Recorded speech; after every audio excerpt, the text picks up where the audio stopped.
L'ampleur de ces friches ostréicoles avait été identifiée pendant la mission de préfiguration du parc naturel marin et donc elles ont pu être prises en compte dans l'élaboration du plan de gestion avec un objectif très ambitieux de réhabilitation de ces friches à 75% pendant les 15 ans. On travaille sur 1000 hectares et pour vous donner une indication, nous avons 60 000 tonnes d'huîtres qui sont abandonnées dans les eaux du bassin et c'est 4 fois plus que les huîtres en élevage qui sont consommées et vendues par les ostréiculteurs du bassin d'Arcachon. C'est un challenge. Quand on sort, on va dire, d'un demi-siècle d'une gestion assez déplorable, pour ne pas dire une absence de gestion, le challenge c'est de reverser la barre avant le naufrage. Comme vous pouvez voir, la prolifération de ces friches déstabilise complètement les milieux. Il y a aujourd'hui un stock d'huîtres sauvages qui est 3 fois supérieur au stock d'huîtres en élevage. Comme vous le voyez ici, la prolifération des friches font monter le sol, c'est un vecteur de sédimentation, donc d'envasement de fond de bassin. Et ça a une vraie incidence sur tout l'écosystème.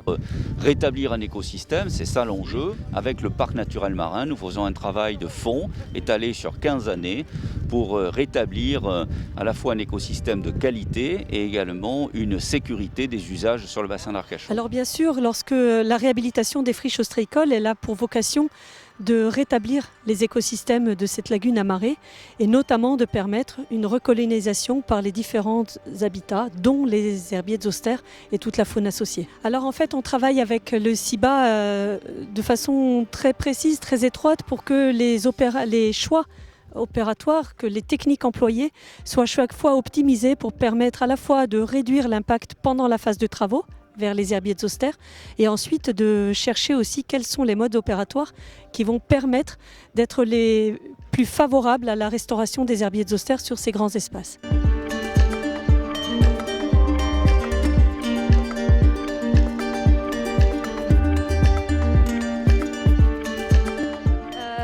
Il y a donc une pelle sur ponton qui va en premier retirer en fait toutes les anciennes tables ostréicoles qui sont enfouies dans le sol et sous les coquilles et sous la vase, et également les poches ou autres que l'on peut retrouver et que l'on va ensuite rapatrier à terre pour qu'ils soient valorisés donc, sur le quai de transfert du CRC. Ensuite, il y a une dameuse qui va passer pour niveler le sol, pour retrouver un sol plus propice, que la vasière soit retrouvée. Ensuite, nous allons regarder après plusieurs marées comment évolue le chantier et le sol. Et par la suite, pour faire une finition, nous allons essayer une dameuse avec un broyeur forestier à l'avant pour vraiment travailler le sol et surtout éviter que ce tapis de coquilles d'huîtres tel qu'il est là aujourd'hui, vu son importance et son abondance, ne redevienne en quelques années un rocher d'huîtres puisque nous sommes un bassin naisseur.